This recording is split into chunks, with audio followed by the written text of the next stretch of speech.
All right, good morning. I hope that you're all getting settled and in at our Zoom gathering here. While my co-part here brings up the slide deck for today, I just wanted to say hello and welcome to the first day of our Wisconsin Women in Sustainability Leadership Series. My name is Corinne Hafel. I am director of the U.S. Green Building Council here in Wisconsin, and I will be acting as today's MC. On behalf of today's event hosts, the U.S. Green Building Council, Evolution Marketing, and the Wisconsin Sustainable Business Council's Women in Sustainability, I welcome you to our 2021 International Women's Day celebration. This is the fourth year that our organizations have collaborated on this important programming, and we are so glad that you could join us virtually today from wherever you may be spending your time these days. We hope that you and your families are well and managing to find some bright spots in each day as we are navigating our way through this pandemic. But before I dive in and tell you more about our hosts, partners, and speakers, there are a few basic housekeeping items we wanted to go over with you. So today's program is titled Social Sustainability, Unpacking the Intersectionality of Sexism, Tips, Tools, and the Opportunities to Build a More Inclusive Workforce. After a brief welcome from us as host and a setting of stage, we will be welcoming our panelists to present and then participate in an open Q&A. The formal program concludes at 1 p.m., but we're wanting to welcome you to stay afterwards for the reflection circle conversations with our speakers. That's an optional space that if you want to continue in dialogue with other attendees and our speakers, so that you can discuss your thoughts, your feelings, your ideas, and anything you have to say around today's topic. Now, just a reminder, we will be recording today's program with the exception of the optional reflection circles at the end of the program. And on that note, let's do a very quick orientation on Zoom. I know that we're all having to learn a lot of different platforms these days, and hopefully our tips and tricks will help you maximize your experience today. So here we just wanted to highlight that where you will find the tools to mute and unmute yourselves. We do request that you keep yourselves muted during the program to minimize distractions to our guests, but there will be times when we will open the floor to our attendees. And at this time, I'd also like to recommend that you check how your name is appearing in the participant list. If it isn't already showing your first and last names, please consider renaming yourselves. You can do that by hovering over your name in the participant list on the right-hand side. If that participant list isn't showing, just click on the icon on the bottom of the screen to get it to appear. And click on more and the rename option will be there. We also welcome you to not only include your names, but any identifiers that you wish others to use when addressing you today. Although the audio will be muted to minimize distractions, we don't want to discourage engagement throughout the program. We encourage you to share your thoughts, comments, and more using our chat feature. In fact, if you haven't done so already, please go ahead and introduce yourselves to the group in the chat.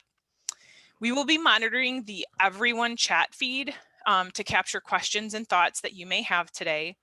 For those of you that may have thoughts or questions throughout the day that you would prefer to share anonymously, please direct them to Lisa Giesenbauer in the private chat by selecting her name in the dropdown. Again, that's Lisa Giesenbauer. So now let's jump back into the program details. As mentioned, this is the fourth year for this collaborative International Women's Day program, and this means that I have had the pleasure of working directly with two of my favorite women leaders, Lisa Giesenbauer of Evolution Marketing and Jessie Servi-Ortiz with WSBC. Now we're going to learn more about these amazing individuals and their organizations further on in the program, but I just wanted to take a moment to personally thank them for their leadership, mentorship, and friendship. Each of them brings a remarkable strength and passion to their sustainability work, and I know that I am a better person thanks to my relationships with them. So, Jessie and Lisa, thank you both for being part of my tribe all of these years and for all that you do to push sustainability here in Wisconsin.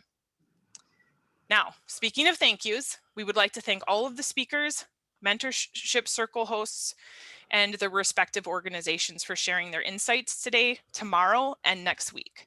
Our small planning committee started planning for International Women's Day 2021 in the late spring of last year. And right when the pandemic first hit and we were in the thick of what ifs. So this year, our committee and programming was led by Lisa Giesenbauer of Evolution Marketing. And since our event was going to be virtual due due to the pandemic, we have been able to broaden our scope of speakers, and we would like to thank the leadership at Mzingo University, a certified B Corp, for their early educational programming tied to several of the topics that we will be covering in our event programming. Now, Jesse and I have had our hands full with our respective organizations and the large numbers of shifts and pivots that we've had to make throughout the 2020 year to align with a new virtual world. So we are very grateful to Lisa and her business for stepping up to lead our event planning activities and for the ability to be able to bring the voices from outside of Wisconsin, especially those that have ties to certified B Corp community. Now, other members of our community that our committee that we would like to thank are Chris Schultz-Buchner, former WSBC board advisor and all-around excellent event promoter, as well as Jennifer Lorenzen at American Family and Marge Anderson from Slipstream. So thanks to the hard work and contributions from all involved, we were able to bring today's program to you for free. Now, donations to our aligned nonprofits would definitely be appreciated, as individuals from these nonprofit entities have helped to put these webinars on today and throughout the whole series. So nonprofits that you can make donations to are the U.S. Green Building Council, Feeding Mouths, Filling Minds, Gender Ideal, and the Women in Sustainability arm of WSBC. All of the links to make donations are on the Eventbrite registration page, and we'll put them in the chat at some point today. With that said, I'd like to just take a moment to speak to why U.S. Green Building Council is involved in this collaboration. This year, USGBC's Women in Green celebrates a decade-long journey of shifting the narrative and empowering women leaders in green building and sustainability. Together, we've created a global leadership platform focused on empowerment, access, and impact. And Women in Green has become a place where we foster leadership, support those charting a new path, and elevate the voices that need to be heard. Steadfast and strong, durability and strength. For the Women in Green community, these words are deeply resonant and capture how women have adapted and endured in this unthinkable year. So it's fitting to know that these words are also used to mark our 10th anniversary, a full decade together.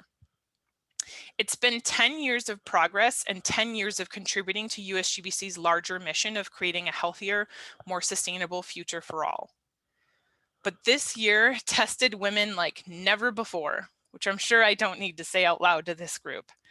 Now, USGBC's own survey on women in the workforce revealed 62% of the respondents agreed that the COVID-19 pandemic is negatively impacting workplace equity.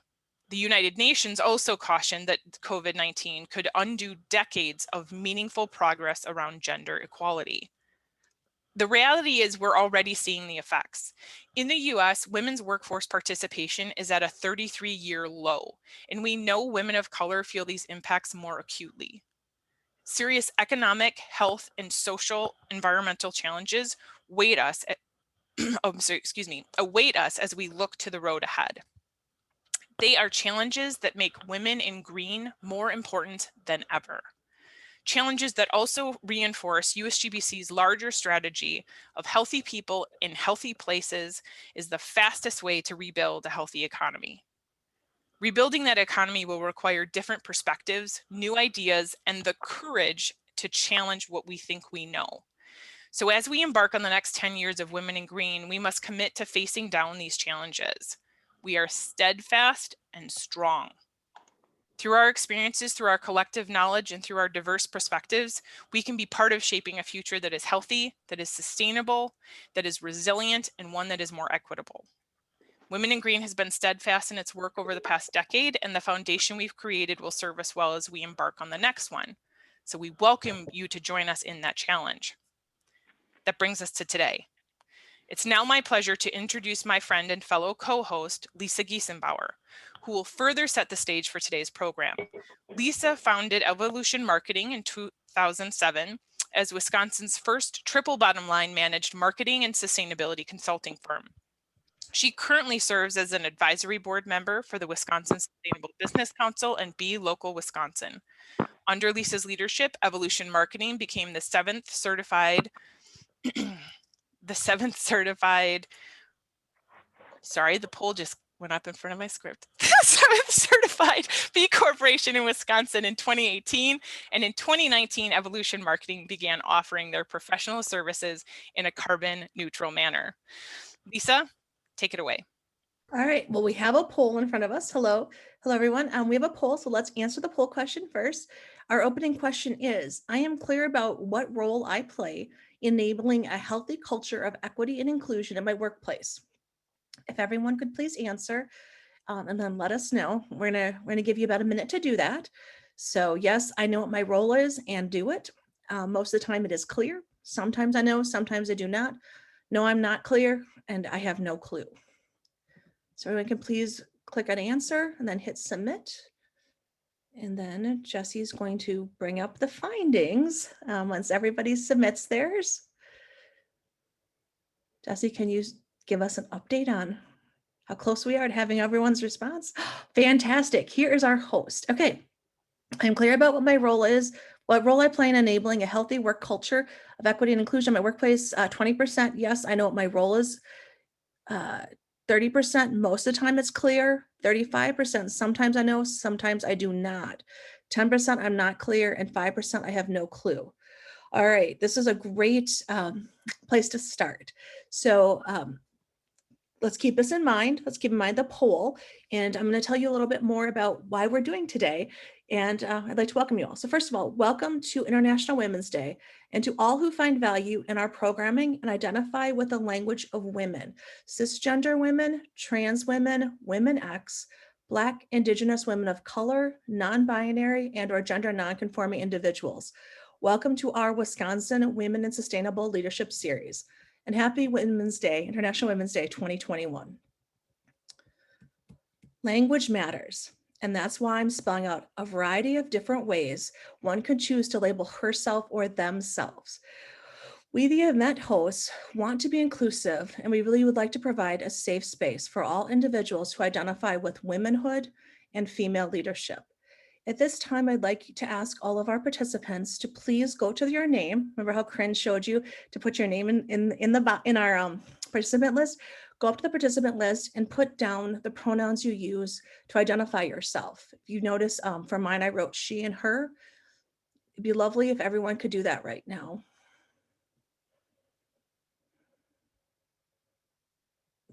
Okay, as you're working on that, I'm going to tell you a bit more about the program for today and the history. So our goal for this event is to empower, educate, and prepare all attendees to address various challenges and barriers you may face in your workplace tied to implementation of social sustainability strategies and actions. This year's programming reflects the complex times that we live in, the ecological disasters that have taken place and climate change, the global pandemic, the Black Lives Matter movement, as well as the Me Too movement and this global economic recession that we're all in. All of our speakers will showcase tools and tips to help us move forward, taking into account all of the challenges that we're facing right now. Okay, our first slide, if you could go back to the International Women's Day slide, Jesse. For those of you who are not familiar, International Women's Day is on March 8th, and it's a day that started over 100 years ago in 1911. It's a global day of celebrating the social, economic, cultural, and political achievements of women. The day also marks a call to action for celebrating women's equality. The Global International Women's Day theme for 2021 is Choose to Challenge. Did you notice how she's holding her hand up this? So choose to challenge. I'd like to encourage everyone to choose to challenge, and please feel free to use the hashtags International, good job, Corinne, International Women's Day 2021, or Choose to Challenge, or I Choose to Challenge for hashtags talking about today's event. A challenged world is an alert world. Individually, we all are responsible for our own thoughts and actions each and every day.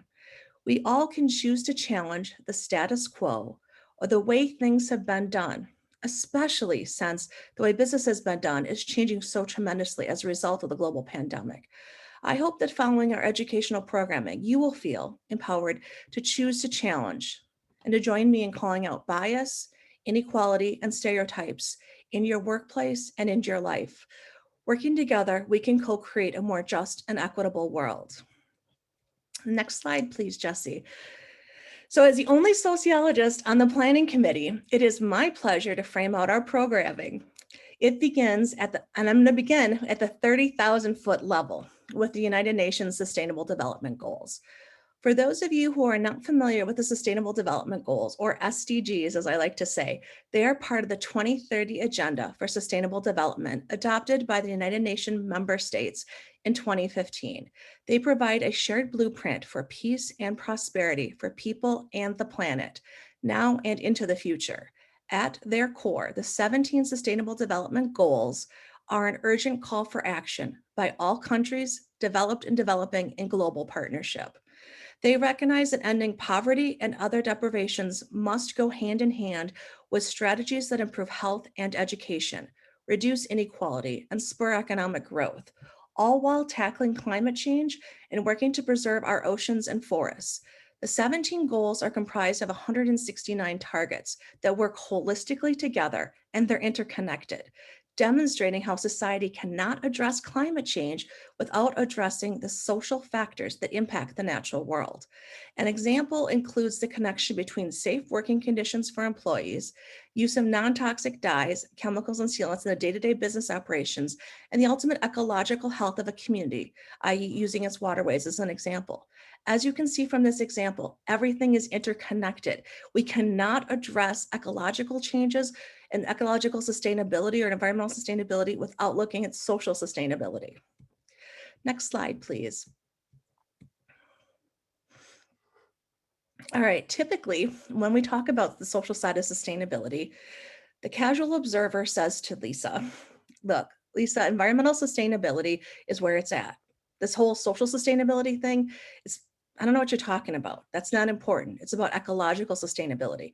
And typically people think about environmental sustainability as systems operations, carbon footprints, energy conservation, and reduction of waste.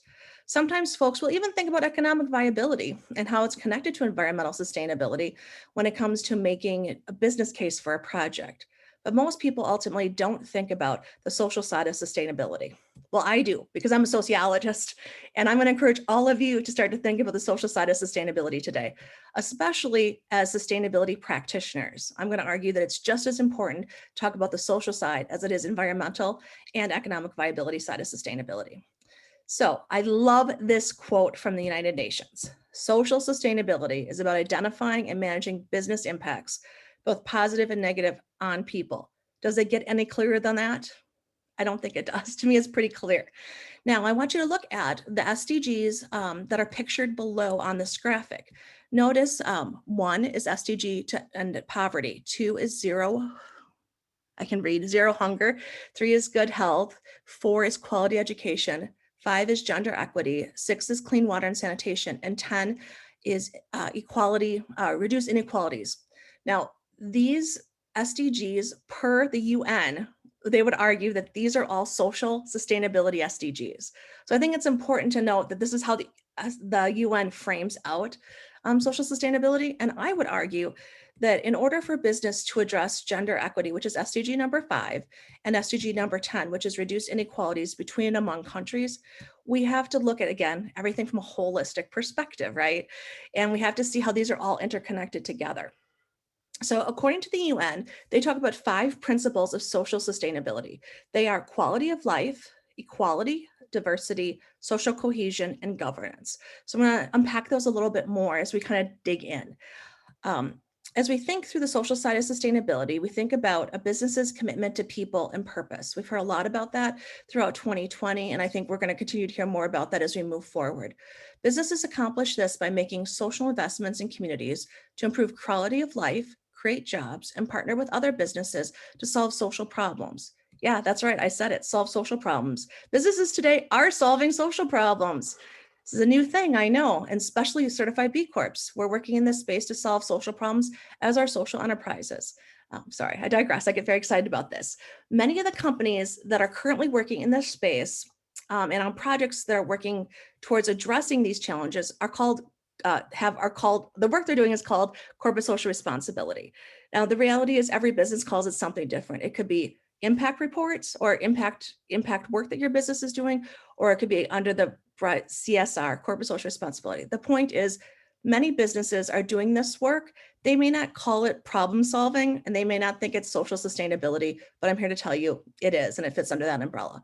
Other initiatives that many different departments are doing that also fit into social sustainability are companies today that are addressing diversity and inclusion efforts. Those efforts might be under their HR department, under their operations, or maybe even their sustainability department, or it could be at the leadership level. Again, this work is all social sustainability. And then, of course, we have many folks here today who are from the green building world. Well, in the green building world, I know that many of you and the companies you're associated with are doing amazing work that's partnering with local governments, local universities, and our technical schools, especially when it comes down the job training and finding workforce of the future, as well as folks in the green building sector or USGBC members are working towards building beneficial impacts on community development through housing, investments, and equity.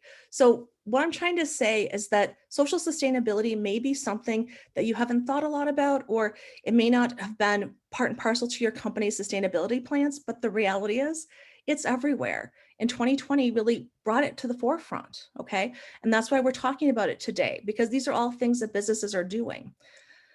All right, so last year, what ended up happening is that our governments were not able to address all of the problems that were happening. And so what happened, business stepped up. And not just my business, all businesses stepped up across the globe. And what did business do? Business stepped up to address social problems. And those social problems were tied to COVID, and were tied to a myriad of other things around supply chain, getting access to resources for folks. Businesses stepped up and they made a huge impact. And that direct impact impacted their workforce, their consumers, and local community. So this is happening. Social sustainability is real. It is part and parcel to how we make sense of the world. Now, I'd like to take a moment to think about what happened last year as well. Some might argue that everything was kind of the world was going to hell in a handbasket last year. I mean, it's true. We had a lot of turmoil, a lot of change, a lot of upheavals in the way business was done. Many businesses closed. I had 2 clients that closed at Evolution Marketing. Many people lost jobs. We all, on some level, faced trauma, loss, and change. It was really sad for us to experience and see the failure of our social safety net, as well as the systems that we believed were secure that also failed or started to collapse, at the local level, at the community level. So let's just take a minute and to think about all the things and challenges we went through last year and all of the trauma that we all faced, okay? Just take a minute. I want you to take a deep breath, okay? Hold the breath in and let it go. I want you to let go of the way you thought about this last year and the way, meaning the negative way so many of us have framed last year and what happened last year, okay? Deep breath and let it go. Now, what I'd like to do is I'd like you to think about and change the framing from last year. What if all the trauma and change you experienced last year were actually birth pains? What if we are all now collectively in the birth canal, waiting our turn to come out into a new world that we are all co-creating together? This new world can be built using sustainable systems. The United Nations has done an excellent job of spelling out actions and steps that businesses can take to address these previous systems of systemic inequalities, such as systemic racism, sexism, homophobia, and transphobia, to name a few. All right, think about that. We have the opportunity now to co-create and build a better, more equitable world.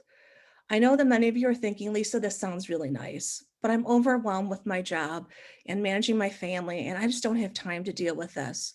Or my company's not interested in social sustainability or making these changes happen. And I get it. I mean, I do. I understand, and I don't want to add stress to your life, okay? My goal today is to provide an empowering framework of reference for each and every one of us on International Women's Day, acknowledging that we as sustainability professionals have the tools needed to make change happen is step 1. Step 2 is to arm yourself with tips, tools, and knowledge, which the speakers today and over the next couple of days will be sharing with all of you. And then step 3 is to take some type of action, I'm not telling you what that is. You choose that yourself. Take some type of action. And we hope today helps you to feel empowered to each be the change you want to see in the world.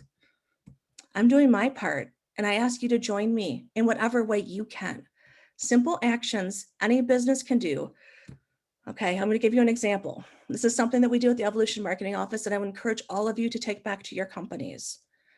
I'd like you to broaden your pool of suppliers. So when it comes to your business hiring a contractor or sourcing from sourcing a supply for your manufacturing situation, I'd like you to think about adding to your pool of subcontractors or sourcing women-owned businesses, businesses owned by Black, Brown, and Indigenous women of color, or businesses owned by LGBTQ plus individuals.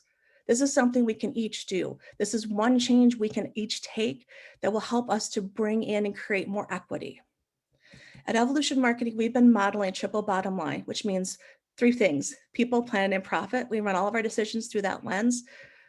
Those strategies and practices since our founding in 2007. Today, we're one of 3,700 plus certified B Corps operating around the world.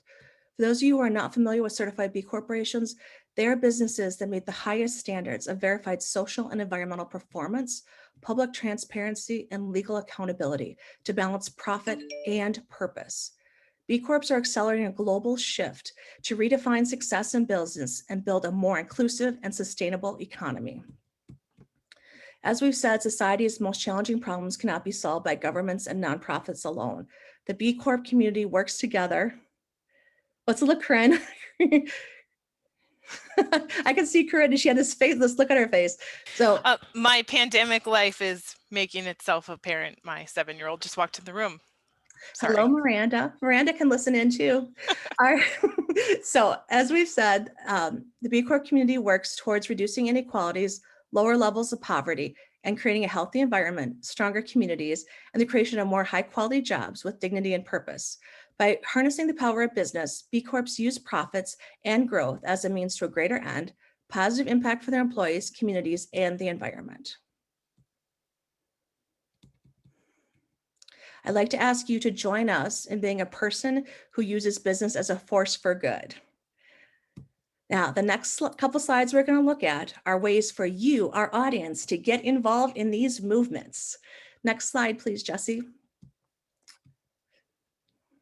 All right, this slide is from We the Change. We the Change is an organization.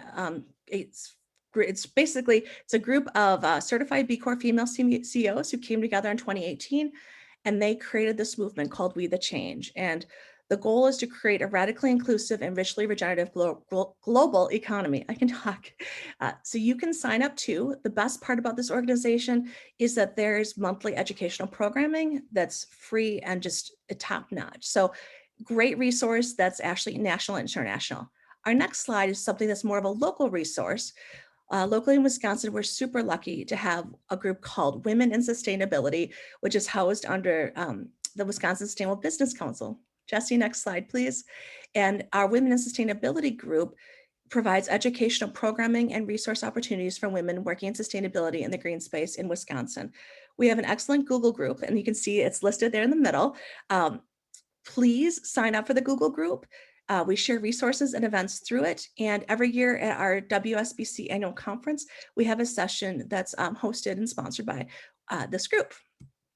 Now, part of today, of course, is also really about helping us each to be more effective female leaders and change makers in the green building and sustainability professions. I know that there are many challenges that come from leading in the space, and especially because we have unique challenges because we're women. So what I'd like to do is I'd like to share with all of you a book. Next slide, please, Jesse. Here's the book. It's called Empowering Differences by Ashley T. Brundage. Now, I love this book, and I'm sharing it with you today, not because I want everybody to go buy it and read it. I mean, yes, I'd like you to, but I'm not telling you need to do that. But if you want to work on your own professional development and leadership, I think this book will really help you, because what it does is it teaches us how to lean in to our unique and individual differences. And I think that's important today. You know, being true to who you are, being authentic. This book is awesome. It will help you to do that. I really wanted to find a quote from the book, and I scoured the whole book, and I love the whole thing so much that I just wanted to share it with everyone.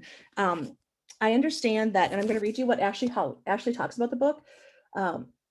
She says, empowering differences is the intentional action of using power and authority for yourself or others while positioning ways in which you are not the same as the people around you. Using differences, which makes you unique, to empower yourself and others to move your career forward. Now, I would argue it's not just about moving your career forward. I've read the whole book. I really, truly believe, Lisa's 10 cents, is that if you read this book, it will also help you to move sustainability forward in your organization. And that's why I'm ultimately encouraging you to read it today. It's also a great book too. It'll help you with professional development and growth as well. Next slide. I'm gonna wrap up my remarks today with a note about resources. At Evolution Marketing, we really do believe that educational resources should be free and should be open to the public. And so many of the topics that our speakers will be covering today, tomorrow, and even next week, Tuesday, there's more detailed resources that go with all of those topics. And so if you want to learn more about any of them, check out our webpage. Working with my intern, Angelina, we were able to put together 3 different pages on the Evolution Marketing website, broken down into people, planet, and profit. And on each of those pages are then direct resources, articles, organizations, videos, all kinds of just great stuff that you could download, listen to, watch, read to help you and help members of your organization to move sustainability forward. And I think it's important that we're sharing these and we're sharing them openly and publicly, and we're not charging anyone to use them, because I truly believe that how do we all grow is we share resources and we work together to move forward. So in conclusion, I hope that you will join me in co-creating a more just and equitable world, business community, and workplace culture. I hope that you will leave today feeling empowered to be the change you want to see in the world. Thank you. Back to Corinne. All right, so let's dig into the rest of our program. Now that we have a wonderful stage set, I'd like to welcome our first panelist, Michelle Turner. She's an experienced researcher, leader, and skilled innovator of program and policies, and the founder and CEO of Build Business Consulting. Build works with companies to plan and execute change that is mutually beneficial to their business and community. Michelle knows that businesses must participate in sustainable practices, from workplace culture to community investments, in order to thrive. She's passionate about creating a positive and diverse workplace that invests in employees and communities while improving the bottom line. In her 25 years of experience, Michelle has led nonprofits, large corporations, and intragovernmental agencies to successfully implement these cultural and policy changes. She holds a master's degree in social service administration from the University of Chicago, and she's scheduled to complete her PhD in social welfare from UW-Madison in 2021. Michelle's here today to discuss the complexity of systemic racism in the workplace and beyond, with key points on what to do when confronted with sexism, whether it is something experienced or observed. Take it away, Michelle. Thank you, Corinne, for the introduction, and thank you all for being here today.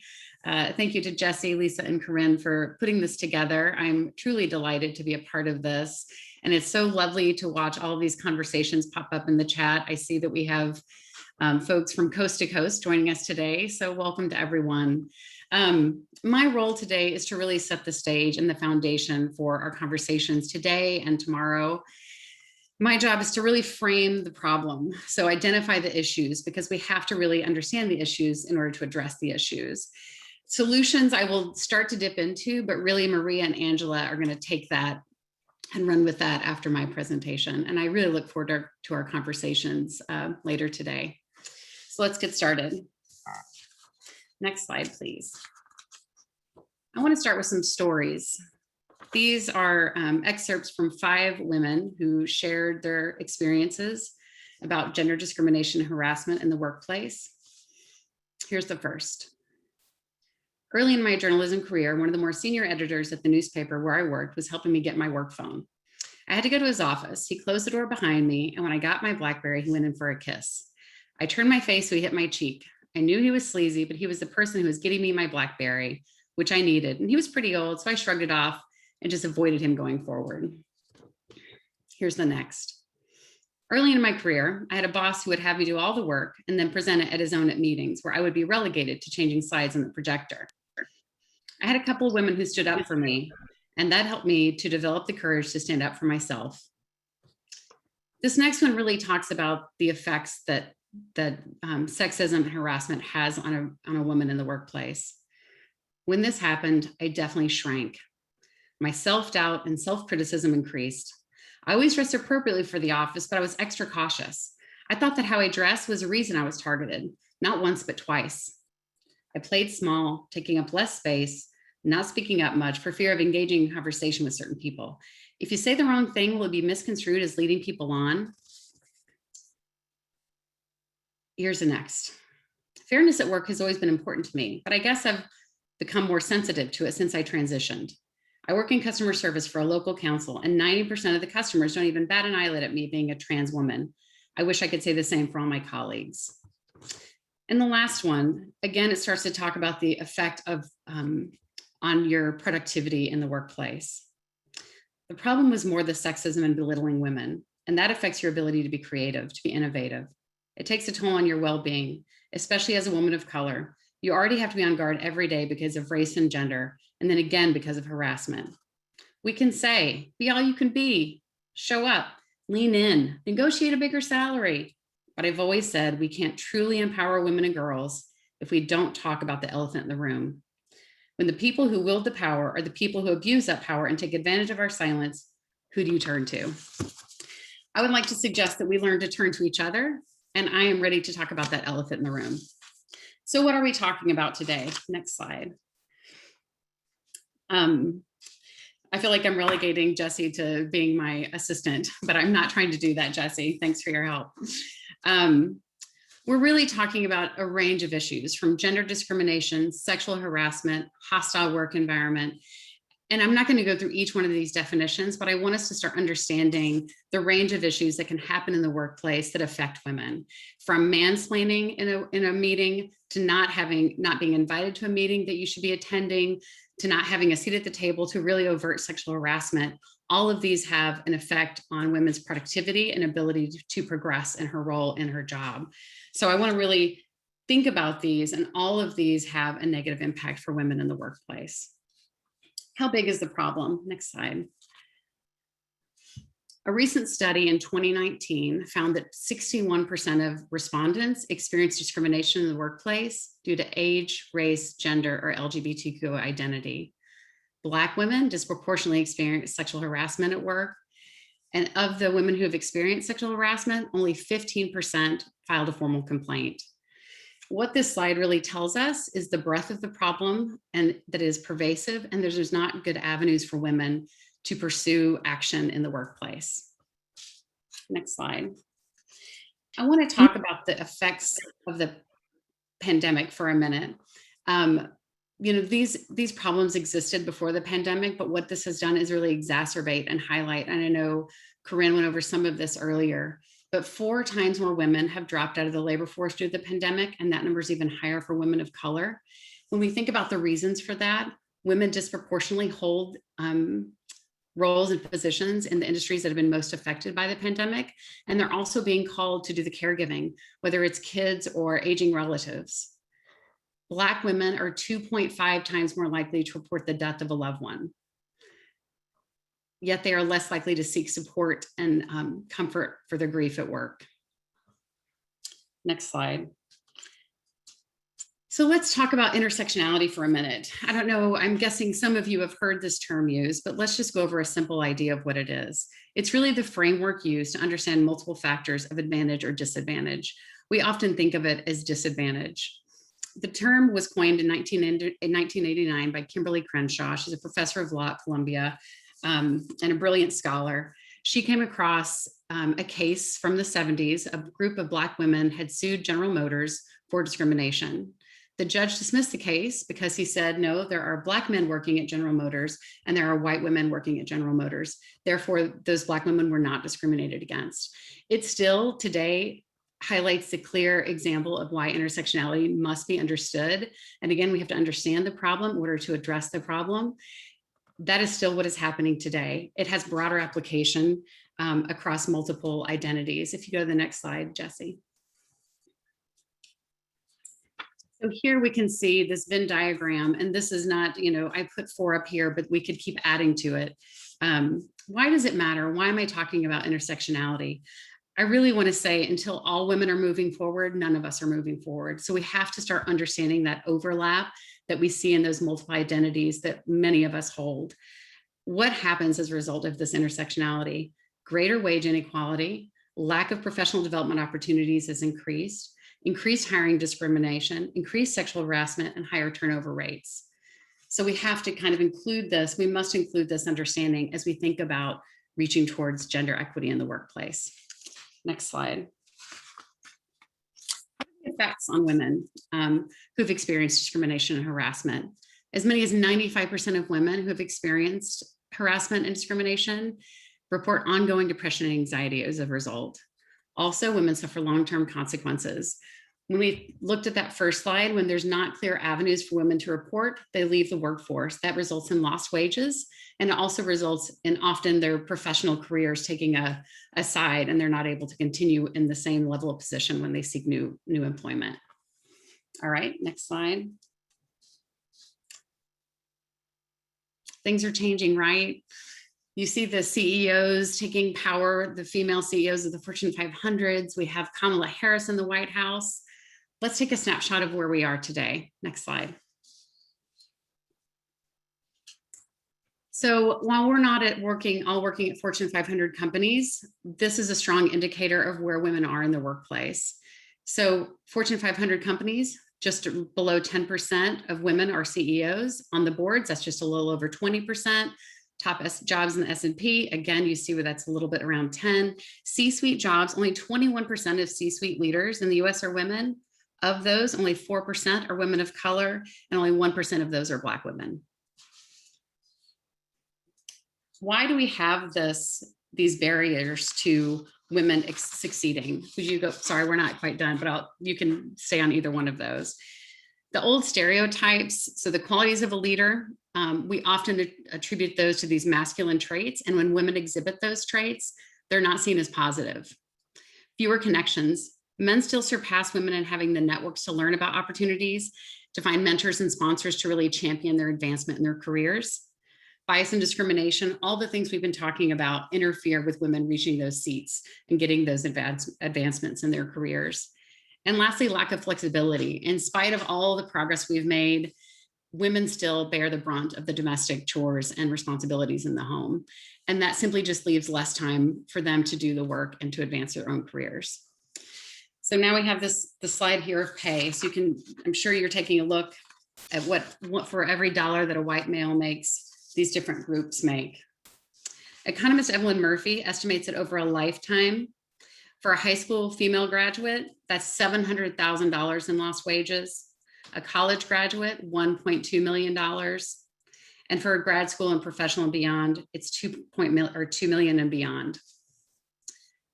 Currently, at the current trajectory we're at, we will reach pay equity in 2059.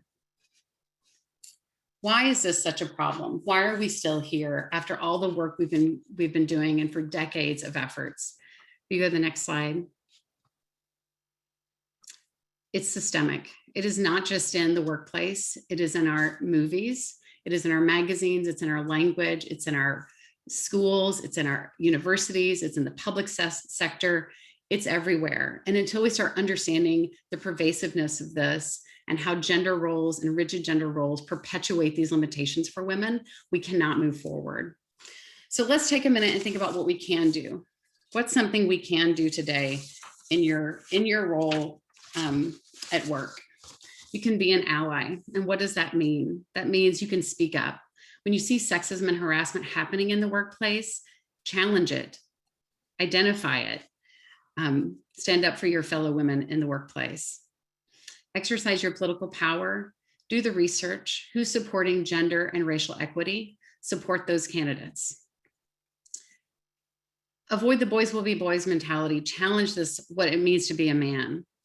It may seem harmless, but those are exactly the kind of ideas and gender roles that perpetuate all of these problems that we've been talking about. Language matters, reject the binary. A workplace that respects and will incorporate they as an acceptable pronoun better supports all employees. Learn the facts, look around, be an observer in your workplace.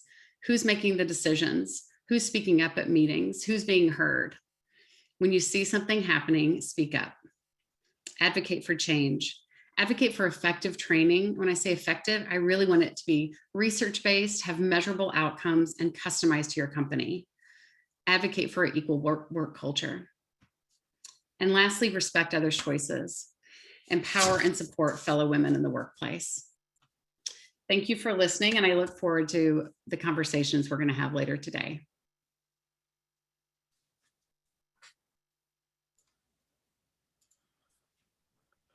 Thank you, Michelle.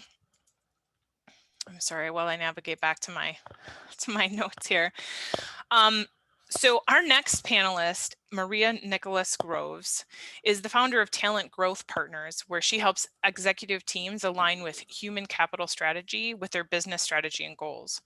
She believes that having the right people in the right places drives superior business results and profits. And with 15 years of experience, she has successfully guided executives within fast-growing industries, as well as organizations that must transform to stay relevant and to sustain into the future.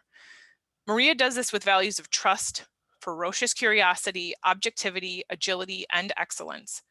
Maria brings a broad and global business view with bachelor degrees in marketing and human resource management, and an international executive MBA with an emphasis in entrepreneurship and innovation. She's here today to build on the aforementioned discussion and highlight the way toward an equitable and safe workplace, which leads to employee satisfaction and performance. Maria? Thanks so much, Corinne. And thank you to Michelle as well for kind of giving us and framing for us, the level of problem that we're all facing and dealing with. I'm going to bring it down just a tad into really how it shows up in our workplace and how we can frame this in a very powerful, forward-looking way. So thank you both. Before I dig into that, I want to take a quick poll and really just hear from all of you. So if you would answer the question, what is your level of knowledge on the measurable organizational benefits, again, measurable organizational benefits to building a culture of diversity and inclusion? And you can see here, I don't know much, all the way through to, I know tons. Just give us a pulse check on where you fall on that scale and hit submit.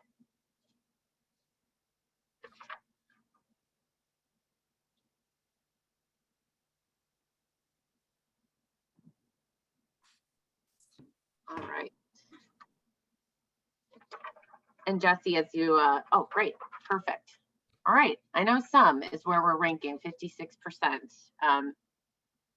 right there in the middle. Great, thanks you guys. Appreciate hearing from all of you. For a moment, let's talk about what you can think of in terms of what are the organizational benefits gained from building an intentional culture of diversity and inclusivity. Just go ahead and throw in some of your chat responses. What might you envision being beneficial to the overall organization?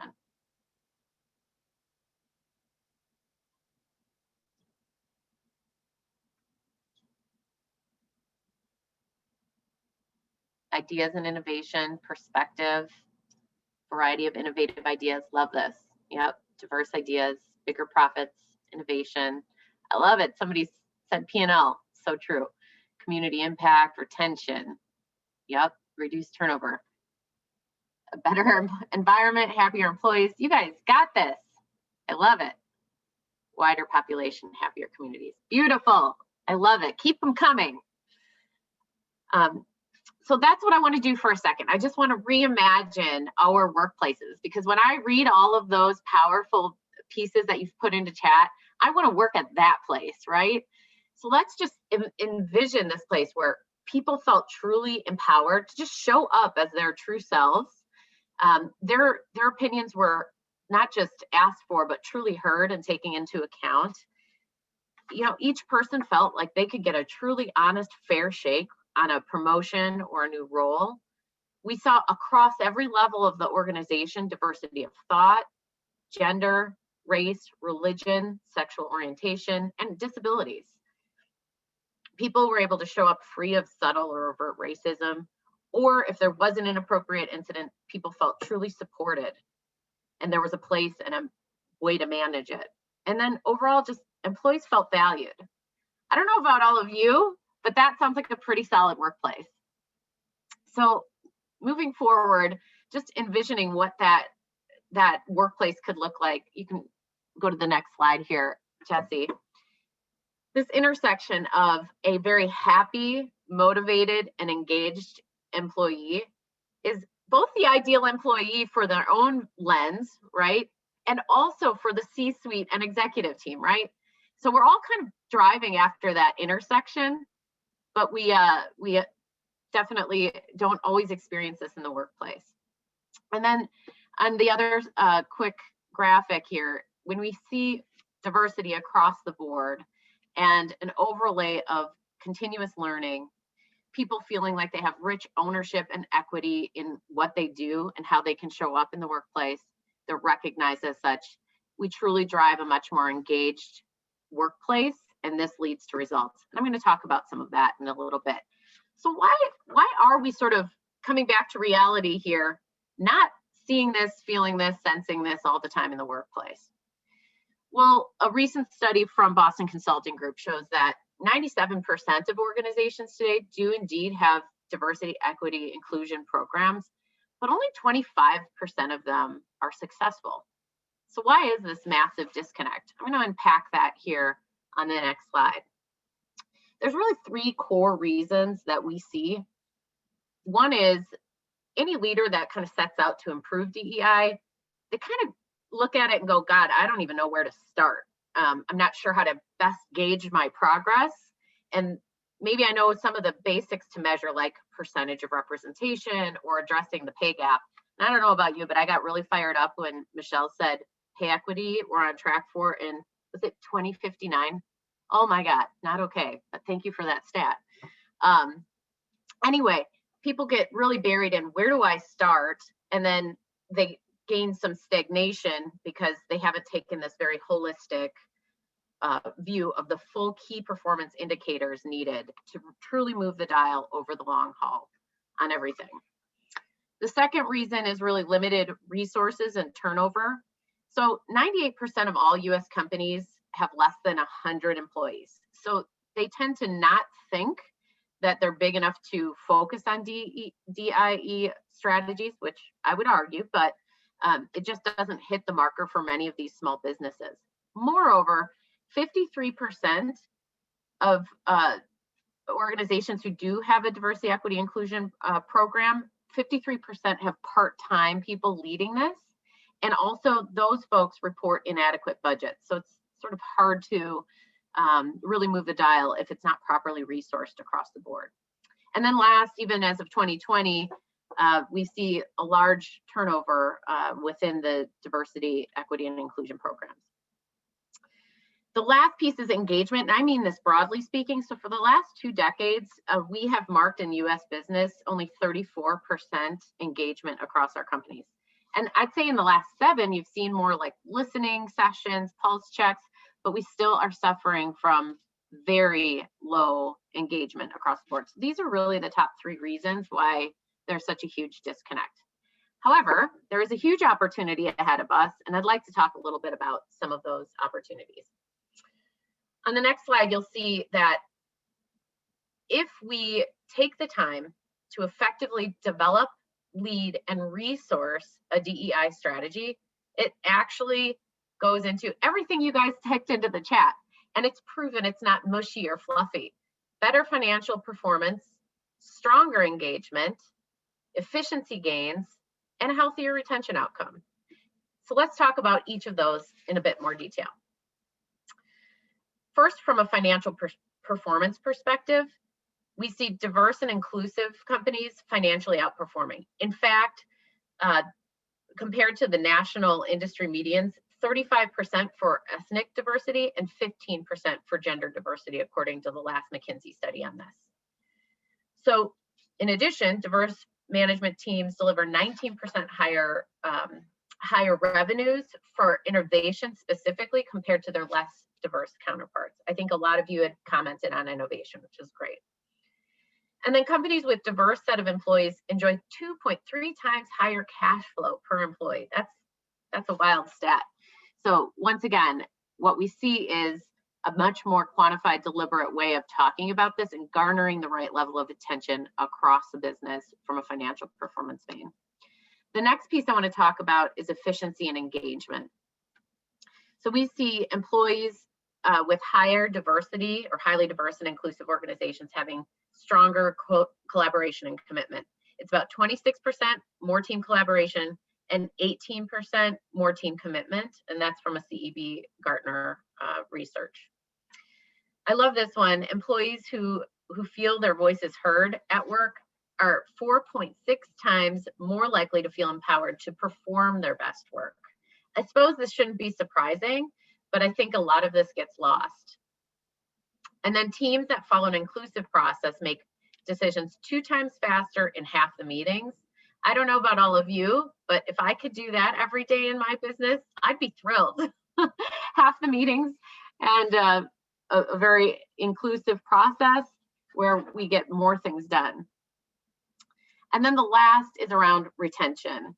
So you can see here again, diverse and inclusive workforces demonstrate 1.12 times more discretionary effort, 1.19 times greater intent to stay, and 1.42 times greater team commitment, again, with more collaboration. And the last, this is important as we talk about the generations in the workplace, which I'm about to get to, but inclusive companies are 3 times more likely to retain millennials for 5+ years, according to Deloitte. So again, I think the days of sort of squishy or non-clear organizational benefits, aside from just being the right thing to do in terms of building a thoughtful, deliberate DEI program, long are the days that these are squishy nice to haves. These are true organizational strategies that lead to powerful change in our organizations and make us all want to show up and be at that workplace. So I'd like to talk a little bit about trends in going into 2021 that I think are real positive. So naturally, this growing emphasis on fostering DEI, I do want to just quickly pause and say, the way these things get rolled out matter imperatively. It shouldn't be a quick, thoughtless reaction to things. It should be rooted in assessment, research, and customized. Michelle talked about this already, customized to the business, and engaging an expert is always helpful. So the other trend we're seeing is a lot more focus on corporate boards in environmental, social, and corporate governance, which is phenomenal. And we're seeing this globally and within the US context. We are also seeing more inclusive cultures making space for more personal benefits. I'll talk about that on this next slide, some of these social benefits we're seeing. Some of those include student loan repayment programs. My business is certainly seeing a lot more of that coming up and bubbling up, which is great. Some commuter benefits, although right now those aren't terribly necessary. Child and elder care benefits and family paid leave. We're also seeing, obviously, I think all of you are experiencing this workplace of the future is re-envisioned. So I would say 50% of my client portfolio is going to a new way of work, 50-50, 50% in the office when it's deemed safe and good, 50% remote because people are doing great work remotely. Now, I think there's going to be broader investment and thought around how do we enhance communication and culture connectedness through this new way forward.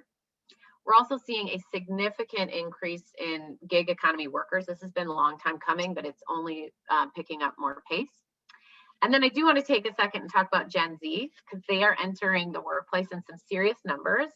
And they have a lot of expectations on employers, not just about what products and services they will buy and support, but also their expectations on employers and what they demand in the workplace.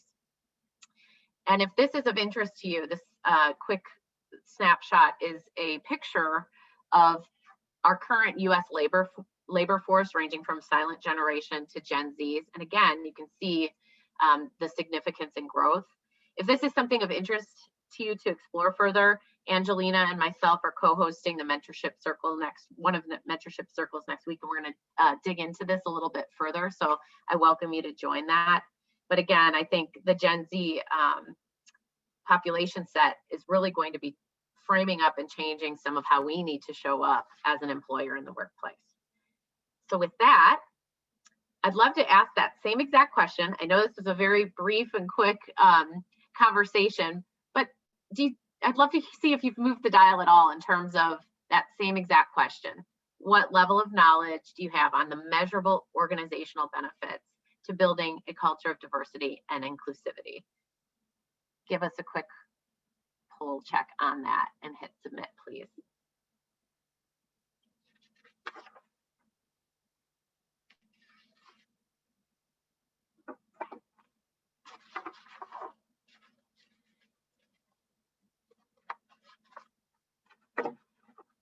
All right, progress. I like that. Awesome. So it looks like we're ranging closer to a 4 on the 56%. Thank you all for letting me be a part of this conversation. I'm so excited to hear from other speakers. Back to you, Corinne. Thank you.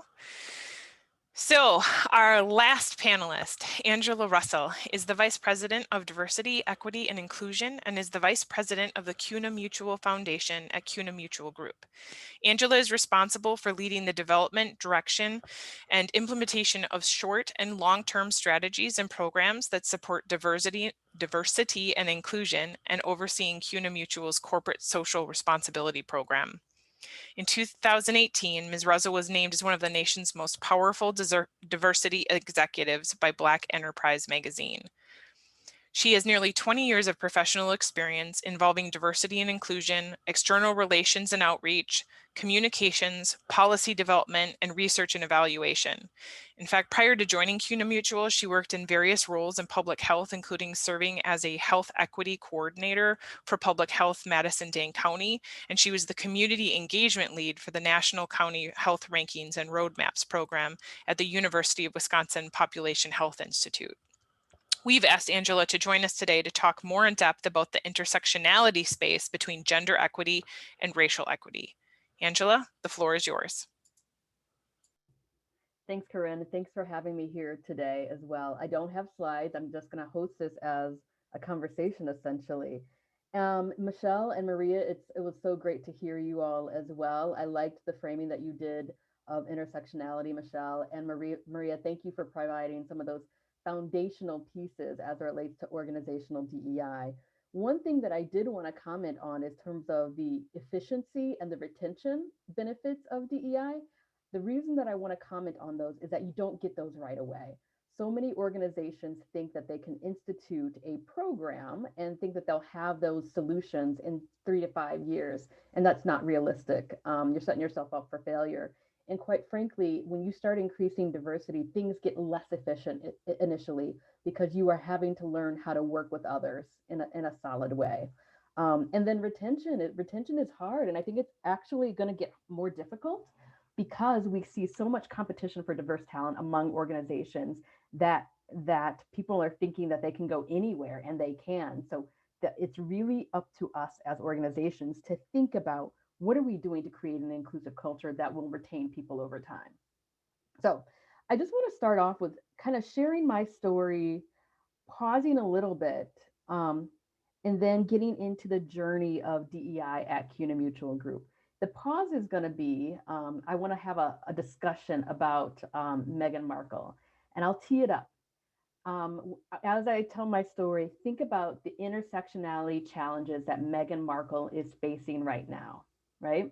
Okay, so I'm going to start off with some questions. Don't answer these in the chat, but think about when you see Black women, what's your view? Is it angry? Is it this sassy caricature? Assertive? Bossy? Someone that you need to help? Bitchy? What is your view of Black women when you see Black women? And sit with that. Okay? I'm going to tell you what my view of Black women has been. I'm a Black woman. Growing up, Black kid, you know, I would see all of these posters. I grew up in Peoria, Illinois, all these posters around Black people need to learn how to read. I was nervous. Was I not going to be able to learn how to read? What were they telling me about my own intellectual capacity? My parents worked in corporate Caterpillar tractors. They would come home and tell me the stories of challenges that they would face on a day in and day out basis. My mom was an engineer, very rare for a Black woman to be an engineer in the 70s. She graduated with a degree in math, was an engineer at Caterpillar Tractors. Her coworker asked her, "So when did your tail fall off?" Because there's association with Blackness not being fully human. That was in the 70s, not that long ago, right? My view of Blackness has been framed by what I see as good. For such a long time, I wanted to have straight hair. I wanted to have fairer hair. I wanted to, be that thing that I couldn't be. So my journey of self-love has been a journey, and it continues. So I'm a Black woman, got all of these career accolades, whatever. In, gosh, what year was this? 2006. I think I got divorced then. Had married a white man. Honestly, if I'm being honest, one of the reasons I thought I would have some sort of sense of protection. I accomplished something if I married a white guy. That's not real. And even when we were buying our first house, again, this was in the 2000s, actually the year 2000, he would go to the bank because we knew if I was there, I would be a liability. It's not that long ago, right? We would go out to events when I was in grad school. People would assume that he was the one in grad school, right? Because he's a white, tall dude. He's the one that's the smart one. He would have to say, "No, this is Angela." So when I got divorced, I had to reconcile with a lot. Number one, because of my background in data and epidemiology, I knew the outcomes of Black women who were single mothers, and I was terrified. Was this going to happen to me? Before I got divorced, when I was pregnant with my first child, I knew the data on maternal health of Black women. Was this going to happen to me? Was I going to die, or was my baby going to be okay? Right? These things of not only sexism and racism aren't things that are just out there. They are things that I have internalized and had to reckon with throughout my career. And I have to continue to reckon with that. Last year, with the murder of Ahmaud Arbery, and there's so many murders, but with the murder of Ahmaud Arbery, my son was in class. He was in sixth grade at the time. They were trying to explain sometimes people do unkind things. And what those white men were probably trying to do was okay, but what they ended up doing was unkind. That caused so much trauma to my biracial son. He had literal nightmares about that people were trying to kill him. Again, this was 2020, my son. So that notion of motherhood, how do I protect my kids, not only from the actual violence that's out there, but the actual the emotional trauma that happens day in and day out. So I have to think about, how do I protect my kids from the system of racism? How do I protect them in not seeing Blackness or brownness as something bad? My daughter points out regularly when we're watching television shows, she's like, why are they painting that Black person as being the bad person? Great question. The fact that my kids can point that out is huge for me because I wasn't able to identify that as a young child. My mom continues to tell me the story when we were on a flight somewhere. There was a Black man, and I was terrified. I'm like, "Mom, there's a Black man over there." And she's like, "Your dad is a Black man." So when I think about the work of diversity, equity, and inclusion, I think about not only of the systems and structures, racist, sexist, homophobic, or whatever, I have internalized so much of that. So part of my work as a practitioner is decolonizing myself so I can help lead and decolonize systems. All right, make sense? All righty, so and my journey continues. I'm not perfect. I am fumbling along the way, but I think that's part of the journey of life. So this question of Meghan Markle, what do you all think? Just put in the chat. How is she facing sexism and racism today? And what does that mean?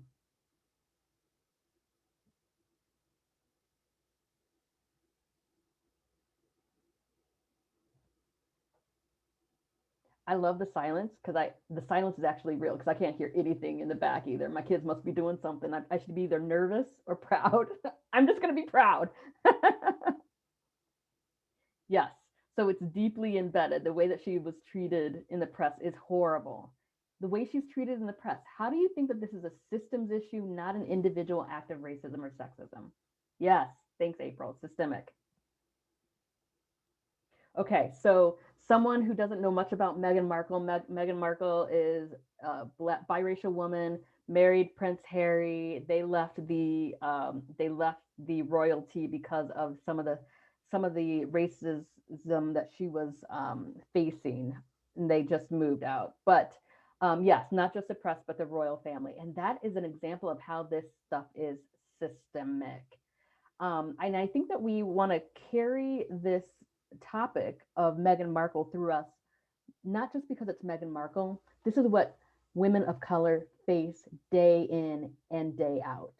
I've seen so much social media over the past, 18 hours, not even 18 hours since the Oprah interview, where women of color are upset because they're like, this is our story. Why does it take Meghan Markle to highlight this when this is our lived reality day in and day out? Right? So as we think about what our organizations can do, it's a couple of things that, and I'll get into the CUNA Mutual journey in just a second. It's an understanding ourself. This notion of self-reflective analysis is so important. We had a speaker at CUNA Mutual named Darnell Moore back in August, and he said, and he's a Black gay man, and he's like, even as a Black gay man, who he used to be the editor of the Feminist Wire, who's the editor of the Feminist Wire, I still need to understand whose neck my knee is on. Each one of us is doing stuff day in and day out that causes the status quo to remain firmly intact. So understand who are we and what are we doing individually that keeps the system going. I think about the work of sustainability and environment and the environment. Who's left out of the conversation so often, right? I follow organizations like Color in the Outdoors or Outdoor Afro because the voices of folks of color are not at the center, which is horrific if you think about it. Our land, this land is not ours, right?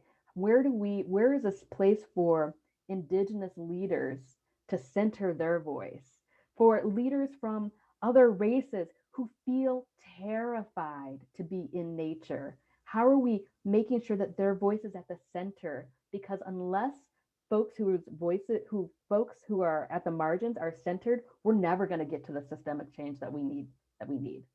Darnell Moore talks about who's at the margin of the margins, not only from a systems population level, but at the individual level. Who do we consider at the margins?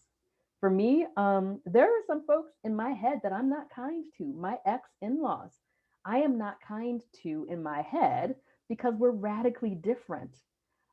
Politically, religiously, we're radically different. And yet my call is to love them. I can't fully be on this journey of shared humanity, which I have a tattoo of on my arm, if I'm not coming from a place of love. And that includes people who are different than me. So that's kind of setting the context. So in I started at CUNA Mutual in 2015. After seeing everything that my parents went through working in corporate, I told them I would never, ever, ever, ever go corporate. Never say never, because here I am. I am corporate and quite frankly loving it. So I've done this work in the corporate sphere and in the public sphere in government settings, and I actually surprisingly find corporate to be far easier to do this work in. And it surprised me. And I think part of it in Madison, I'm going to speak to where I'm at. I'm in Madison, Wisconsin. We want to put on this label of being progressive, and it's not real because we haven't done our own internal work. I was in a local government situation. It's like, oh yeah, racial equity, health equity, blah, blah, blah, blah, blah. But as soon as I try to push, it's like, no, we can't push this. And so for me, I know, and not everyone's this way, and that's fine because we all have a role to play, but I cannot be in a role where folks are just doing this to make themselves feel good or for a PR standpoint. And I will say that I think a lot of organizations jumped on the bandwagon last year to make themselves put a Band-Aid on it, as opposed to addressing the systemic nature of how sexism, racism, homophobia is completely embedded into their organization, right? So when I started at the organization at CUNA Mutual, well, actually before I started, during one of my interviews, I asked the question, I'm like, are we doing this for real? Are we just doing this to make yourself look good? I can't believe I asked that at the interview. Actually, I can't. It's because of who I am. And they said, we're doing it for real. And it literally took me a couple of years to trust it. And people call me out that I didn't trust it. And it's true, I didn't, but now I do. So I started in 2015. In 2014, our CEO, our current CEO, Bob Trunzo, became CEO. And one of the very first things that he did was add inclusion as a corporate value. The reason that I'm pausing there is because executive level buy-in is essential and it is super important. If you don't have it, you will essentially be working underground, which is okay, but it'll only take you so far. And the reason I say it's okay is there were groups of folks at CUNA Mutual doing this behind the scenes since 2018, and it wasn't until we had executive level buy-in that it was able to kind of take root. And when you're kind of doing it without executive level support, I want to encourage folks that they're planting seeds, and those seeds will, break open at some point, but they do have to be nourished in order to grow. So I was the first person hired at CUNA Mutual to do DEI work. I love what Maria said, is that sometimes it's someone's part-time job or folks don't have a full-time staff. You're not going to get what you need to get done in terms of transforming your organization if it's someone's part-time job. That reflects in my opinion, it reflects lack of commitment.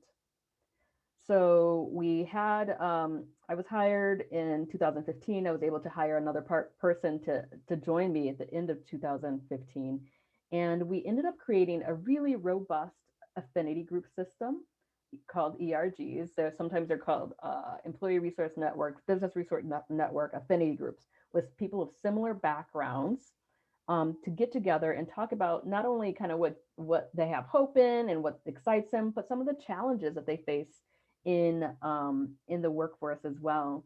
And the other thing that I want to point out for CUNA Mutual is that each ERG receives $2,000 of funding to do their work each year. And they have executive level support, which is also great. And those ERGs have created a huge amount of employee engagement over time. We have 13 different employee resource groups. Actually, they were called employee resource groups. We renamed them to engagement resource groups so that our contract workforce could join as well. We also, the first year of our real formal journey of DEI, we took our talent acquisition process through a swim lane decision node process. And we looked at every decision along the talent acquisition process, where is bias? What does it look like? And what are the strategies to mitigate against it? And we saw biases from the hiring manager. Of course, they had a like me bias, a bias in job descriptions. There is a website that you can go and put in a job description, and it can tell you if it sounds more male or more female and who's more likely to apply. We saw biases in names. People not wanting to do phone interviews because they were afraid that they couldn't pronounce the name correctly. We saw biases in accents. We saw biases all along the way. And this is so funny that this was only like 5.5 years ago. We saw biases in terms of people who could only do interviews by video. That bias is essentially gone now because we're all doing this. So, and then we created strategies to mitigate against all of this. And now we have a manager kind of overview on how to check biases before you start recruiting for a job. That's another example. And there's a whole lot of other things that we've done. We have a really robust DEI learning series where we bring in a nationally known speaker like 4 times a year, where we go deep into a particular topic. So we've had folks like Robin DiAngelo, who coined the phrase white fragility. We've had Jane Elliott, Darnell Moore, who I spoke of, a whole lot of folks. And right now we're averaging between 700 and 900 employees that sign up to attend one of these sessions, which is pretty amazing. In 2018, we did something where we brought our corporate social responsibility and our D&I together. So historically, our D&I sat in HR, and our corporate social responsibility sat in PR and marketing. Now, if you think about, and that happens a lot with organizations, but if you're thinking about corporate social responsibility as to, again, how it makes you look, you're not doing it in an authentic way that lifts up communities. So what we did is that we took D&I out of HR, corporate social responsibility out of PR and marketing, combine them together, and created our diversity, equity, and inclusion department.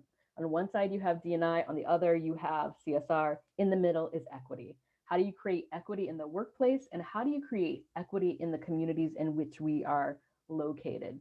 So we are doing and centering equity in our philanthropy, in our corporate social responsibility, which is centering communities. And the way that we kind of started off on this journey around centering equity for our CSR is based on a book by Edgar Villanueva called Decolonizing Wealth. It's an incredible resource that talks about how historically philanthropy has been based in white supremacy. And it's our role to decolonize that. And the way to do that, again, is to center the voice of folks who you're trying to partner. So often, and it's been a huge learning curve for us too. So often, when we give grants, we want to specify the metrics that you have to create or that you have to measure, or specify how you should do the work, or whatever. And that's super presumptuous because we're a financial services organization. We cannot pretend to know how folks should be measuring their work on domestic violence or do their work on domestic violence. That's not our expertise. What we want to do is be a partner in creating change, but not be presumptuous to dictate how you should do the work. So we have folks tell us what they want to measure over time, tell us what they would like us to fund and partner with. And that has been a lot around intentionality and quite frankly, around getting proximate. There's this notion of, I think this is a quote from Brian Stevenson, those closest to the pain are closest to the solution. Again, we can't pretend to know all of the solutions, but in partnering, we can hear stories and be a real catalyst for change. The other thing that we are trying to do in terms of centering equity is really trying to look upstream. So a lot of historically the things that we have funded have been downstream. So think about, when I say downstream, think about food kitchens or food banks or whatever. What does it look like for us to go to upstream and think about what's causing that food insecurity to begin with, right? So those are the kinds of things that we're trying to center. Now, I will tell you, last year, we were funding a lot of downstream things because it was necessary. Things just kind of, I don't know, they were a hot mess. Can we say it was a hot mess? It was a hot mess. But again, when we center community, we're not dictating what we think we should fund. We are saying, oh my God, this year is wild. What are you seeing? And where can we be best partner? Where can we partner the best? One example was Freedom Inc. and saying that they needed a hotline for youth that were facing domestic violence challenges. Okay, let's figure out a way to do this. Another was around education. Again, figure out how to do this. So the areas that we are kind of focused in on are educational equity, financial well-being and equity, and emergency aid. We do a lot with emergency aid around natural disasters, and that's really intense as well. So just a few key lessons learned in 2020 as it relates to our DEI work. Number one is, again, in order to be the best partner that we were able to be, we had to be proximate and develop relationships with community members well before 2020, so we could gain that trust. And that it's not us just gaining trust, it's a reciprocal kind of trust. The other thing that we learned is that, and this gets to equity, is that our employee base has different needs, and the services that we have may not be what everyone needs. So After the murder of George Floyd and everything with Amy Cooper, we kept telling our Black employees, if you're struggling, just call EAP, our Employee Assistance Program. But EAP didn't have any providers of color. So we were just creating harm, quite frankly. So what we ended up doing is that we ended up working with Anissa's Therapy, which is a counseling group based here in Madison, Wisconsin, that was created by a Black woman and has therapists of color to offer group therapy sessions to our Black employees. In addition, we learned that our insurance was not covering these practitioners of color. We did not provide coverage for Anissa's Therapy prior to this. So now that's a part of our insurance package as well. So again, we as a company would not have known that unless we were proximate. Same thing with fertility treatment. This was a few years ago. We learned that our insurer defined infertility in a very, very heteronormative way, defining it as you had to prove that you were trying to get pregnant. Okay, prove it how? Like in the, heteronormative way. So we self-funded infertility treatment because it was a barrier in terms of how our insurer defined it. So again, we would not know these things unless we had relationships with people who are different than us. And the relationships don't need to be superficial. It's those deep, trusting relationships where people can really be themselves and challenge the system. And even though we've been at it for 6.5 years, I feel like we're just beginning. One of the things I see as a challenge for CUNA Mutual is that we have done all this deeper learning. We still have a long way to go, but sometimes that knowledge just sits there in the DEI space and we're not translating it to our day-to-day decisions. So if our mission at CUNA Mutual is to create a brighter financial future for everyone and make that accessible, we actually have to translate everything that we're learning to our day-to-day business decisions. And sometimes that means asking who's benefiting from this decision and who's being burdened, who's at the table and who's not at the table, and why not. Looking at our policies and procedures to see how is bias built in here in ways that we don't even know. And then as we work with partners throughout the United States, how are biases built into their systems and how can we push back on that? So this is I feel like we are just at the beginning of the journey, but I'm glad that we are doing it in a very, somewhat authentic way. I had to pause on very just because every day is different. So that's kind of a quick overview of what we are up to. And if you have any thoughts, just go ahead and put them in the chat. I know that Lisa was recommending some books. The other books that I recommend, in addition to Decolonizing Wealth, is this book called Turn This World Inside Out. I don't know if you can see it. It's by Nora Samron, and it's the emergence of nurturance culture. I think that when we think about leading as women, that we have to eliminate that notion of nurturance. And I actually think it's the other way around. I think men have an opportunity to learn about nurturance. And there's an essay in this book that I love, and it's called The Opposite of Rape Culture is Nurturance Culture. So it's really turning leadership on its head. The other one that I love is Radical Transformational Leadership by Monica Sharma. So that's all I've got. Thanks again for allowing me to come and just chat and ramble. It's awesome to be a part. Well, thank you so much. That was so wonderful, Angela. It was really great to meet you. Thank you so much for your time. What we're going to do now is just transition to Q&A. So I'm going to invite Michelle and Maria and you all back. I'm going to pin you up here. And I'm just going to start by asking you a couple of questions. And then if the audience has any questions, this is your time, audience, now to get your questions answered. So please, if you have any, type them in the chat and I will monitor them. But so much good information. I have to admit that, I had a little bit of nerves around this whole conversation because it's both so important and I think as we saw today, we're starting to move the needle, both in our small circle here and in our culture, in our greater communities on all of these topics. So talking about them is so important. So thank you to our panelists and to our audience for showing up to have these important conversations. I'm going to start, Angela, with you with the question, because I think the majority of our audience is sustainability professionals in some way or another.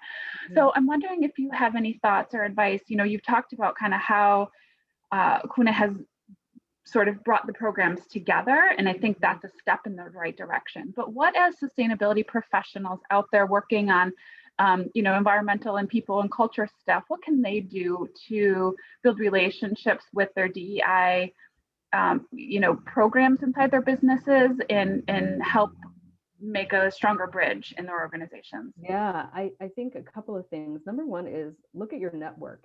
If your network looks exactly like you need to start broadening your network.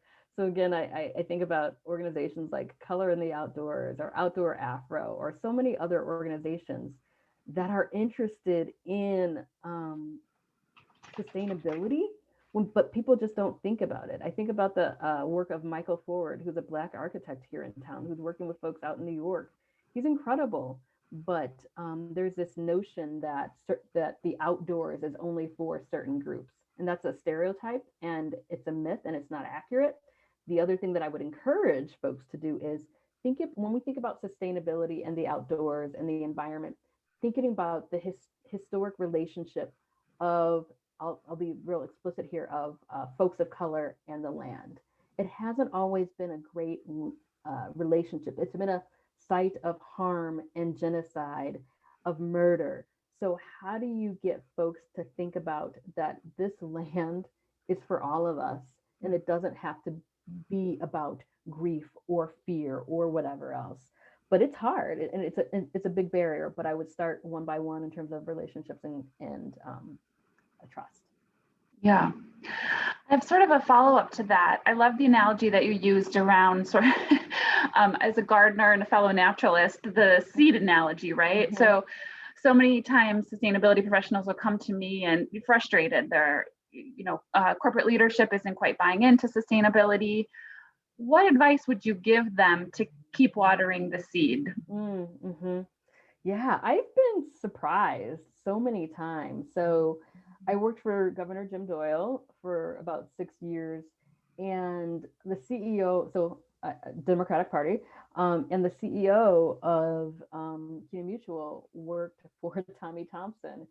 And I've been pleasantly surprised that it's really tapping into what your leader is interested in. And the fact that he and I can come around and talk social justice and DEI in really amazing ways, despite our differences, has been wonderful. So I think that one of the things that gets lost in all of this is that everyone has a story. So understanding your leadership story and understanding why they're in their role and what they want for the legacy of their organization, and how sustainability is a critical piece in terms of that legacy. But I think that everyone wants to be seen and heard, so understanding their story as well will be important. Great advice. I'm going to ask kind of a broader question and kind of open it up to all of you to respond. And this is both from, I guess any of the lenses that we've been talking about today. And the question I wanted to ask is, if we see, whether it's, oh, hi, racism or sexism, whether we experience it or we see it, what advice do you have, or what suggestions do you have for in the moment? I mean, you said, name it, right? Say it out loud, but sometimes that's not always, or I mean, really, I think that's the best thing, but there's so many emotions that can happen in those moments. Is there any just advice or thoughts you can give people to sort of, what do they do? I think I'll go first, and Michelle and Maria, I'd love to hear from you as well. I sometimes in the moments, people are so focused on the perpetrator. Make sure that you're understanding what the victim needs, right? So understand the body language. Try to say, what does this person need, And there are ways that you can address this in directly, like, yo, that's not okay. Or if things are escalating, just take the person aside and say, what do you need? What do you want? You can have a follow-up conversation. There are lots of different ways. One of the unfortunate things about my face is that I don't have a poker face. So if someone says something weird, it shows all over my face. And it's like immediate feedback, but also making sure that the person who was harmed is taken care of in the moment as well. I agree completely. I think the first thing we do is to approach the individual, and like Angela said, make sure that they're okay and what are their goals and what do they need in that situation. You know, being a policy person, I then want to ask what systems are in place to support that person in the workplace, and when they're not in place, what can you do to advocate for those systems to be implemented? So if there's not any policies for whistleblower protection, help incorporate those, get a group of people together. I think Angela talked about how important it is to have this leadership. And I think it's so tricky when we have DEI taking off, which is great, but it's not understood in terms of the amount of time. We are not, like, our company is not going to do a 2-day training on DEI, because that's going to do more harm than good. And that's not what the real change looks like. But what do you do when you don't have that executive on board? And I've talked to so many other of my colleagues, because that seed that you want to plant can happen with the folks that are there at the company. And so I would say, you know, start with that. What seeds can they plant to start making that change happen? And again, just being a support for someone so they're not alone is not a small thing. Mm-hmm. I'm not sure I have anything more to add than what Angela and Michelle shared. I think that's spot on. Great, thank you. Well, I'm curious if there are any questions from the audience. You can feel free to unmute and ask. You know, I think that, well, so I also just wanted to say that I've been making a list of all the resources, Angela, that you've been sort of throwing out. And so we will put those all together and email them to everyone so everybody has that complete list. And let's see, so, you know, coming from, well, okay. As somebody who's been working in sustainability for a long time, it's always been very evident to me that, like, the way we treat the environment, the way that we treat our people is the way we treat everything, right? So it's so intrinsically connected. And I'm happy to see that there is a larger emphasis on the social side now. And I guess I'm wondering, and I asked this, but I'm thinking more, like maybe even for Lisa and those of you out there, I'm curious, what are you seeing in terms of the trends in your workplace to really think about holistically, sustainability more holistically, and where, when you look into the future, what does the future look like for sustainability professionals in general? I think that's kind of a broad question. Lisa, I didn't know if you wanted to comment on that or make any suggestions, but if you have any thoughts, I would love to hear them. I'll be really quick because I'm not the featured speaker. We have 3 amazing women who are awesome speakers. But let me turn over to them. Here's what I'm seeing happen, at least in my space. I'm seeing this connection between purpose and people, like we talked about before. And I'm also seeing this move towards social enterprises, B Corps, benefit corporations, as a way to solve problems, as a way to do business better, right? To be using business as a force for good. So I'm curious to hear what Michelle, Angela, and Maria think about that, because I understand that I'm in a niche, right? I'm in a very special niche, but I believe my niche is growing tremendously. And I think about, Angela was talking before about organizations. I think about the work August Ball is doing in Milwaukee with her business, Cream City Conservation, and they're a 2-pronged social enterprise. And that's what I'm thinking of. I'm thinking of all of the new businesses that I've seen open up in the last couple of years that literally are being opened to address social problems.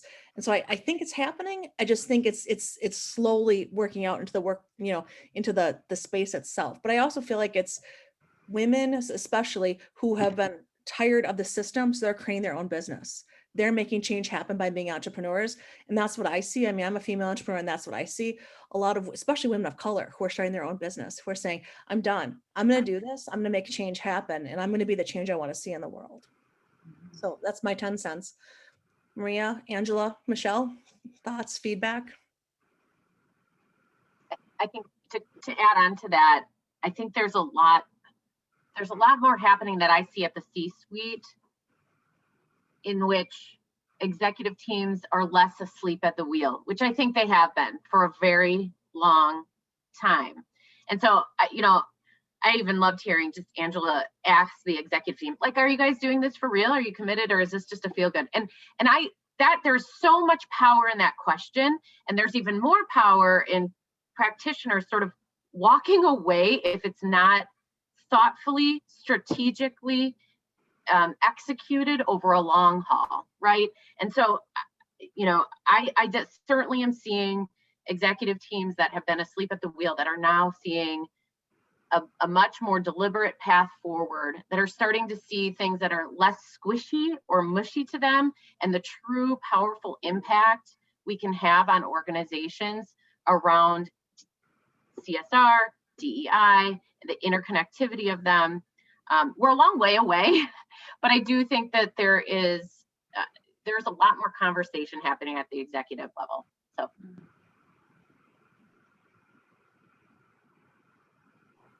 I see it as well. So CUNA Mutual, we also work with a whole bunch of credit unions all across the nation. And so I see the conversation around this topic for a lot of leaderships of credit unions throughout the space. The other thing that I'm seeing more and more of is the notion of this creating an inclusive economy, and what is the role of capitalism? Do we still need capitalism, or do we not? I work in a financial services organization, so I'm like, yeah, we're capitalists. And what's the notion of conscious capitalism? That's something that I keep seeing more and more of.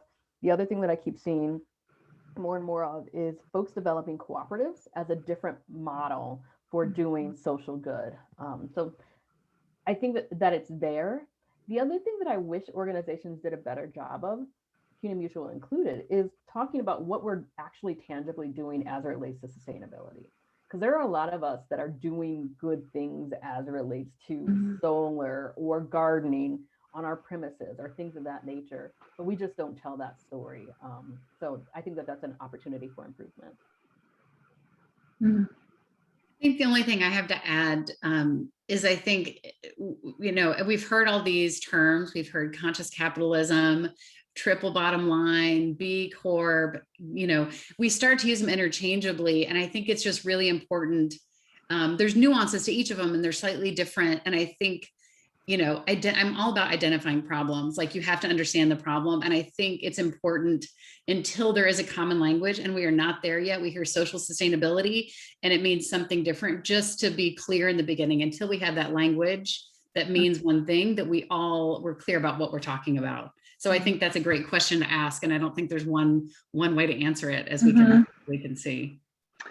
Yeah, that's a really great point, because sustainability means so many things to so many people, right? And it's always meant social sustainability to me. And as Lisa expressed earlier, both of us working in this field for so long, it's so great to finally see that starting to mean it to other people as well. Melissa Vernon also just commented that, she's seeing a trend to aligning more with their sustainability programs with the UN Sustainable Development Goals, which I think is definitely a trend in the larger organizations. And it's accessible for small businesses as well, more towards tackling climate change, not just as an environmental problem, but as a social one as well. So that lens is definitely growing. And as Angela pointed out, right, like, climate is one component of these issues, and who is usually most affected. So I have another question that from the audience I want to ask. And April was just asking if you could speak about harassment coming from white women or from other females in your workplace. It happens. That's all I've got. It definitely happens. And I wouldn't be surprised if it's starting to happen more and more. It's an ugly time right now. We have seen some really unkind things happen on people's personal social media stuff against Black employees, and there's no room for that. In my opinion, there's in DEI, while we want to be inclusive, there's no room for bigotry. So I think that there's another space where people have to feel um, aligned with the organization's mission and vision.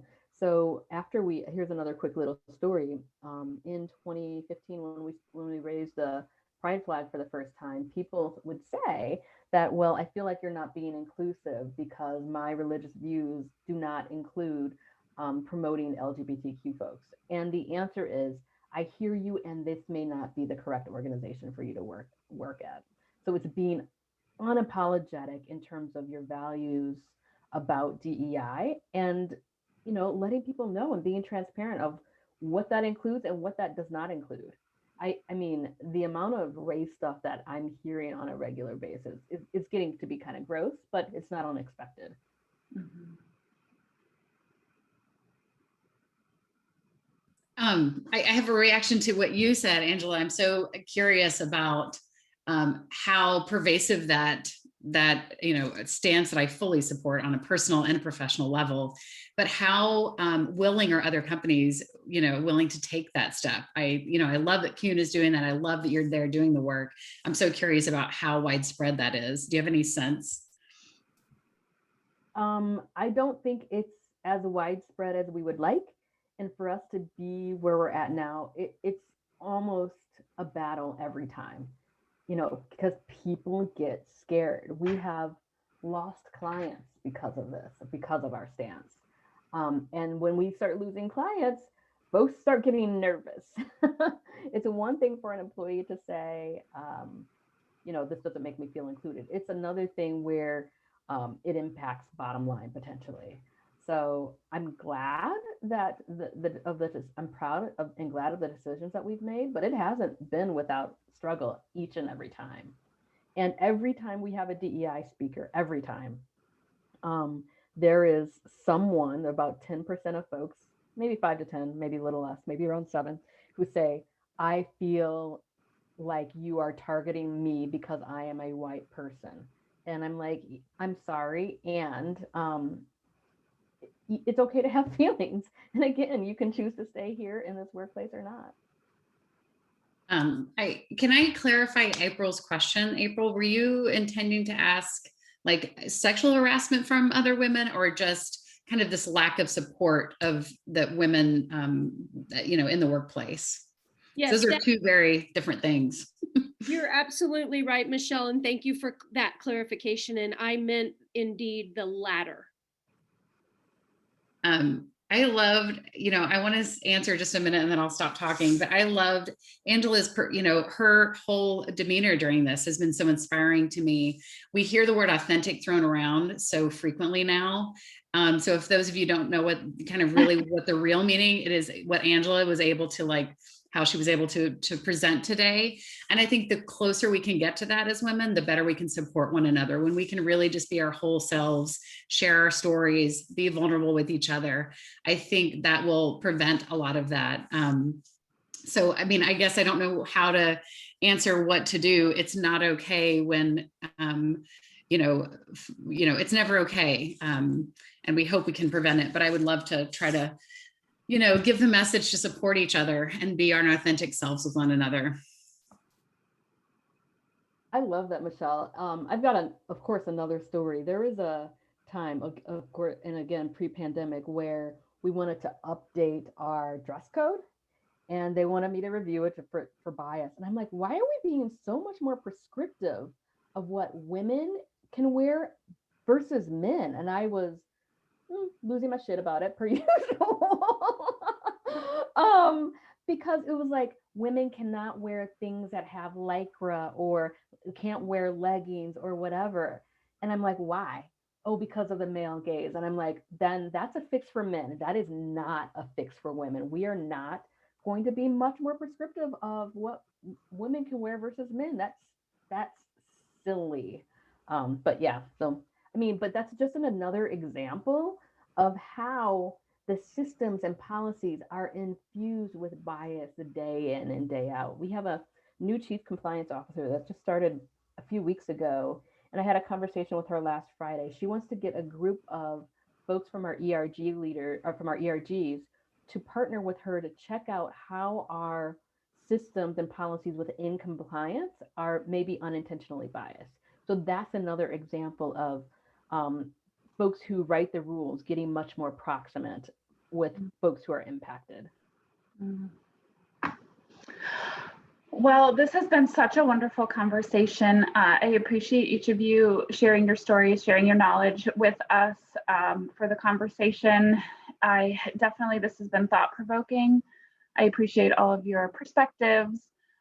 Angela, I know you said you had another meeting, so I think you had to jump off. So I want to be respectful of your time. If you do need to leave us, again, thank you so much.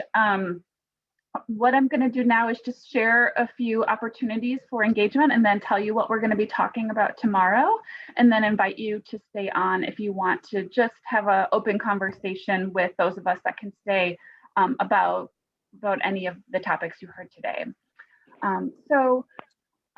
You heard about the different organizations that helped put this on today. We each have some events coming up. So just as an FYI, if you want to learn more, you can visit our websites on different events that we have coming up. U.S. Green Building Council has more on the Women in Green happening. You learned a little bit about that series. The Wisconsin Sustainable Business Council dives deep into helping businesses with sustainability programs. And then also I did just want to mention there's MAC, the Milwaukee Environmental Consortium, and Hummingbird. They are launching a new program where they're reading a book, and let me see if I can find the name of the book. Okay, so through collective action and study, they have committed to ending the oppression of marginalized Black, Indigenous, BIPOC in our community and in the environmental movement. And so to do this, they are, I can't find the name of the book. I just dropped it in the chat. Oh, perfect. Thank you so much. So anyway, what they're doing is there's different ways that you can engage with them, but you have to do it by next week, I think is when they start. And so you can do a self-study or you can dive into having weekly conversations. I just learned about it. I thought it was a really great way if you want to really take some of this work into your life more and learn more about it. Here, there's a community in Wisconsin that's starting that very soon. So let's see. Also, I want to invite you to join us again tomorrow. So today was part one. Tomorrow is part two. We're talking a little bit deeper about some of these issues in a little different perspective tomorrow.